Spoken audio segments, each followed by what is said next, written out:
ഭക്തിസാന്ദ്രമായ അന്തരീക്ഷത്തിൽ കിഴക്കൻ മേഖല ശിവഗിരി തീർത്ഥാടന പദയാത്രയ്ക്ക് ചക്കുവള്ളം ശ്രീനാരായണ ധർമാശ്രമത്തിൽ നിന്നും തുടക്കം കുറിച്ചു. 93ാമത് ശിവഗിരി തീർത്ഥാടനത്തിന്റെ ഭാഗമായുള്ള പദയാത്ര വിവിധ SNDP യൂണിയൻ സാരഥികൾ ചേർന്ന് ഫ്ളാഗ് ഓഫ് ചെയ്തു.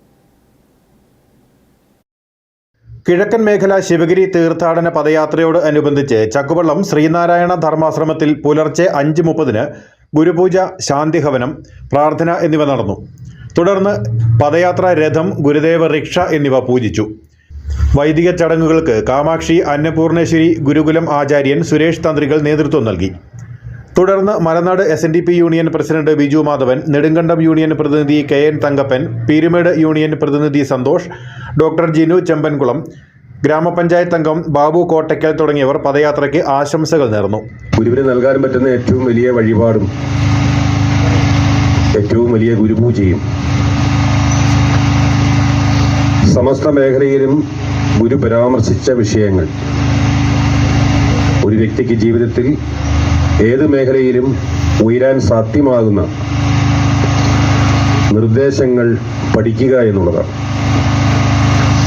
അത് പഠിച്ച് അനുസരണയോടെ ആ വിജയം കൈവരിക്കുമ്പോഴാണ് ഗുരുവിൻ്റെ മനം നിറയുക എന്ന ചിന്താഗതിയാണ് നമ്മുടെ ഉള്ളിൽ എപ്പോഴും ഉണ്ടാകേണ്ടത്. തീർത്ഥാടന ധർമ്മപതാക യൂണിയൻ ഭാരവാഹികളിൽ നിന്നും പദയാത്ര കാര്യദർശിമാർ ഏറ്റുവാങ്ങി. തുടർന്ന് വിവിധ യൂണിയൻ ഭാരവാഹികൾ ചേർന്ന് പദയാത്ര ഫ്ളാഗ് ഓഫ് ചെയ്തു. ആശ്രമം സെക്രട്ടറി ശ്രീമദ് ഗുരുപ്രകാശം സ്വാമികളുടെ നേതൃത്വത്തിൽ ആരംഭിച്ച പദയാത്രയ്ക്ക് ചക്കുവള്ളം 6 മൈൽ, അണക്കര ഗുരുദേവ സരസ്വതി ക്ഷേത്രം എന്നിവിടങ്ങളിൽ സ്വീകരണം നൽകി. അണക്കര ടൗണിൽ ശങ്കർ ഫൗണ്ടേഷന്റെ നേതൃത്വത്തിൽ സംഘടിപ്പിച്ച സ്വീകരണ ചടങ്ങിൽ പുതിയതായി തെരഞ്ഞെടുക്കപ്പെട്ട ത്രിതല പഞ്ചായത്ത് അംഗങ്ങളും വിവിധ സാമൂഹിക സാംസ്കാരിക സംഘടനാ ഭാരവാഹികളും പങ്കെടുത്തു.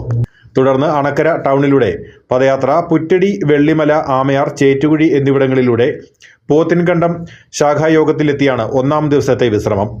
തുടർന്നുള്ള ദിവസങ്ങളിൽ വിവിധ ജില്ലകളിലൂടെ സഞ്ചരിച്ച് പദയാത്ര 29ാം തീയതി വൈകിട്ട് ശിവഗിരി മഹാസമാധിയിലെത്തി സമാപിക്കും. ശിവഗിരി തീർത്ഥാടനത്തോട് അനുബന്ധിച്ച് നടക്കുന്ന വിവിധ ചടങ്ങുകളിലും സമ്മേളനങ്ങളിലും തീർത്ഥാടകർ പങ്കെടുക്കും. News bureau, Anakkara.